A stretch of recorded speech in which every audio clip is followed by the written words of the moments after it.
This is the last place I saw him. I hope he's still in here.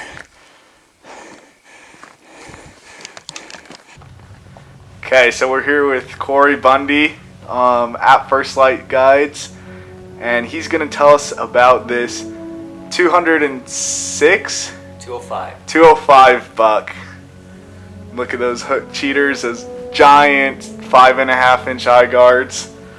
This is kind of the typical story, I guess you could say. Maybe not typical, I don't know, but long story short, obviously it takes a lot of luck, and we got extremely lucky the day that we found this buck. It was the week before the archery hunt, just this last year. A good friend, CJ Ferguson, and I, he was on the show last week with the buck that he killed on the rifle hunt this year. And we were out together scouting, looking. We had dedicated tags, and so it's right before the archery hunt. We'd set up trail cameras, all sorts of stuff. We just hadn't had any luck with trail cameras, so we just went back to just doing the normal spot and stock, just glassing, just trying to, turn something up. We set a goal 3 years ago that we didn't really want to kill anything unless it was a 180-inch buck or better. And that was our goal. We felt like that was a pretty good goal. Well, we hadn't found anything last year. We were struggling to try to find some stuff, and so we decided to go try a new spot, someplace we'd never been. We had driven past this place, looked at it a bunch on Google Earth, stuff like that, and it's just always intrigued me. And so we decided to go in there on a Saturday morning. I was glassing about 1.8 miles using my 10 power, my Swarovskis from a tripod, and I glassed up this buck at about 1.8 miles, and I just went, holy cow. I said, CJ, we're gonna chase this buck. So at 1.8 miles, I could see he had these big old giant eye guards, good hook cheater. I wasn't sure. I thought he had something on the side, but just kind of the way it sits, it kind of hides it back in here. So we weren't sure if there was extras there or not, but I could see that. And I was like, okay, I gotta get a closer look. So I went back in during the week, about 4 times during the week, right before the archery hunt. He was there every day, got a good look at him, said, for sure, I'm gonna hunt this deer. We went back in, first thing opening morning of the archery hunt. I got in position where I thought he was gonna be. He was feeding in the exact same spot, right where I thought he'd be, and or where he had been, I should say. So I thought, we're gonna ambush this sucker. We're gonna get him. We're gonna get him coming into the trees. This is gonna be money. It's working out perfect. He starts feeding right to us. We're like, oh, this is perfect. And all of a sudden he gets about 150 yards from us and picks his nose up. And he just kind of sits there and starts looking for just a minute. And all of a sudden he just hooks hard downhill and just gets on a quick trot, circles about 120 yards below us, goes, hits the tree line, stop, looks back, boom, vanishes into the trees. And I was so confused. I was like, what just happened? I mean, I was dumbfounded. I sat there for like an hour just going, what just happened? And so I realized at that point in time that something was going on, something different, that this buck knew something, and it wasn't going to be as easy as I thought. So I went back in during the week. It's about a mile hike in to where I wanted to be, just so I could glass, and set up, started watching him, and he did the exact same thing for the rest of the week. But during that time, I started realizing that this buck was smart enough that he had put his nose to the wind, and that controlled everything that he did. So wherever the wind was blowing, he went nose into the wind, and he would just go with it. Oh my gosh. And so second weekend found us trying to do the exact same thing as the first weekend, just because we realized that's about the only chance we had. And so we went back in there, tried setting up the exact same way as we did before. We thought, you know what, the wind's perfect. It's golden today.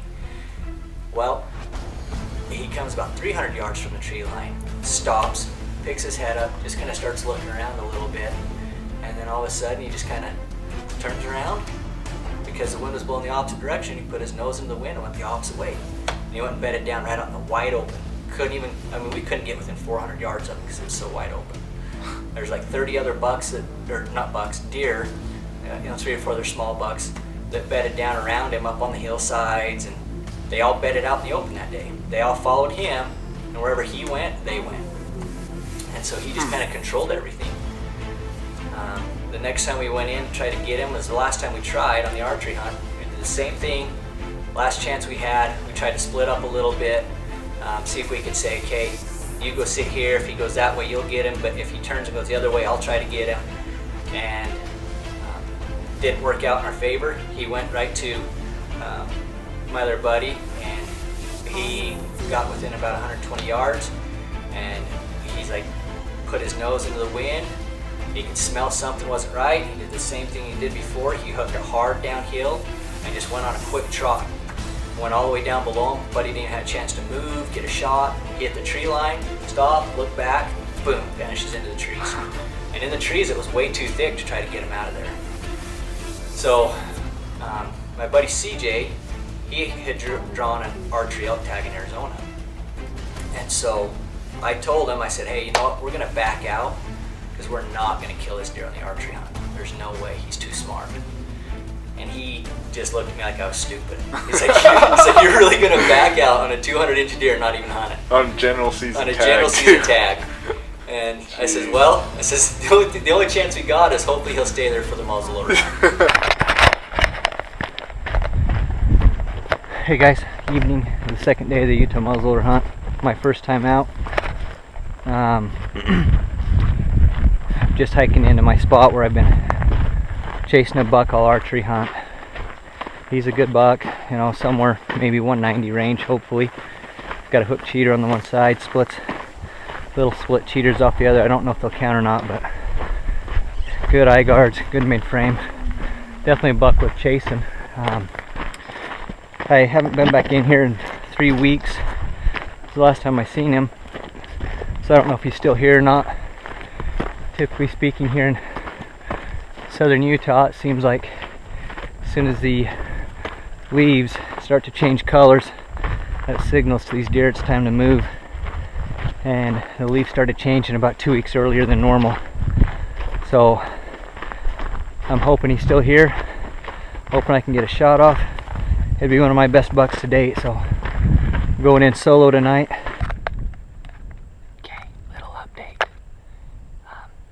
As I came out of the trees into this opening right here, I glanced across the canyon to the north, spotted 2 little bucks, a doe and a fawn. The big buck's been running with 2 little bucks and a doe and a fawn all summer. I wasn't sure if he was still with them or not, so I changed direction, came in a little different way, and then I looked back up on the hill where the big buck has been, and there's a little 2-point bedded up on the hill right out in the open.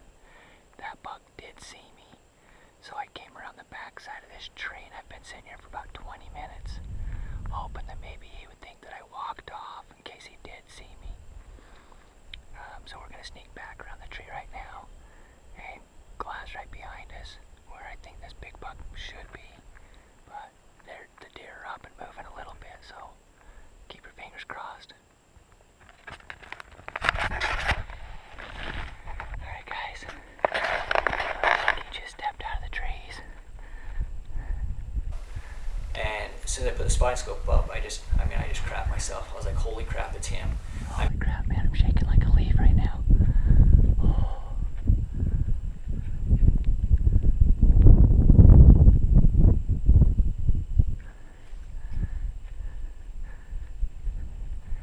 Okay, I gotta watch him for just a minute, figure out what he's gonna do.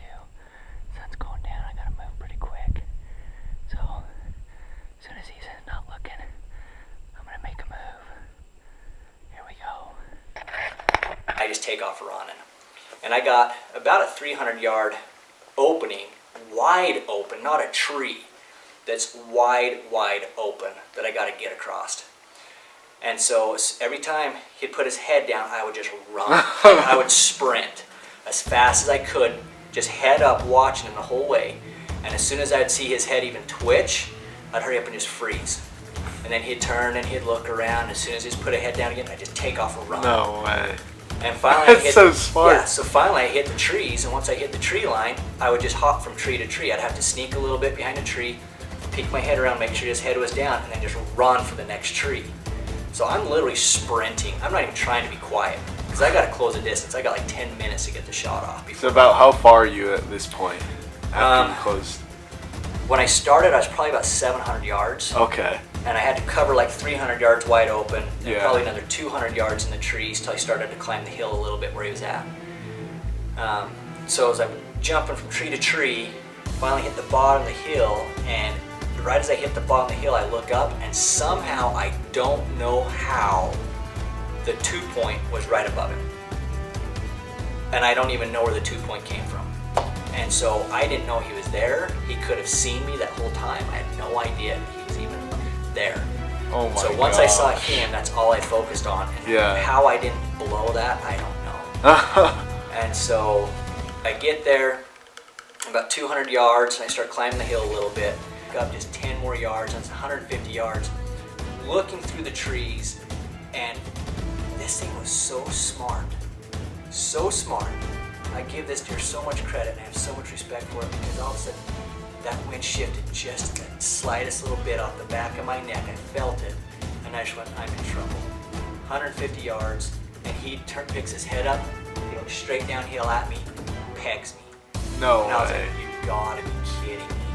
And so I'm just panicked, trying to figure out how do I get a shot off because there's so many trees. And finally I looked up and I was like, I gotta squat down low enough to try to shoot under the tree roots.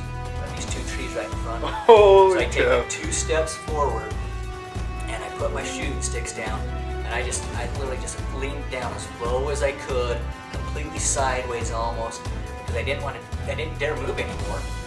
And I just ranged him one last time with my Vortex rangefinder, and set 150 yards. I put it right on and pulled the trigger, and he jumped, but he didn't jump like he was hit. He just took off running. No. And he ran up above to the top of the spoke patch where he was at the bottom. He ran to the top, and the 2-point stayed kind of where he was at.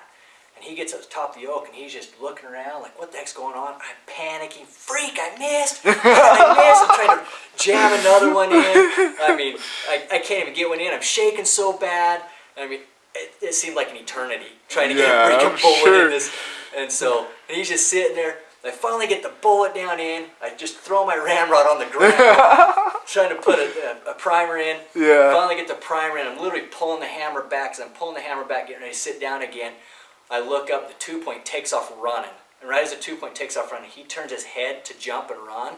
He takes one jump and just goes poof, hits the ground, starts rolling downhill. I just pulled the gun up and I was like, I dare you to move. I dare you to move. I sat there for like 3 minutes just praying, please don't move. Yeah. I think I just got him, guys. There he is.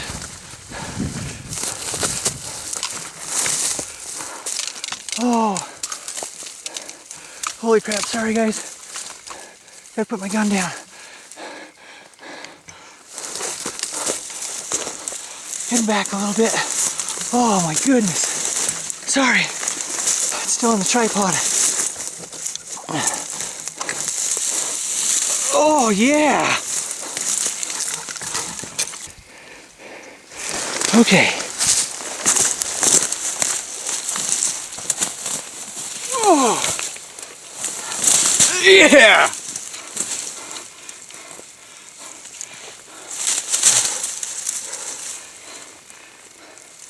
I don't know what he'll score, guys, but high 180s, maybe 190.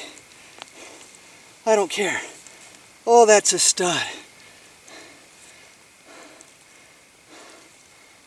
Yes. Oh, thank you.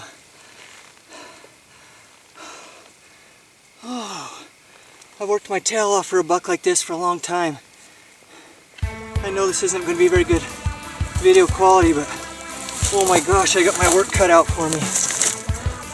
His body is so fetchin' big.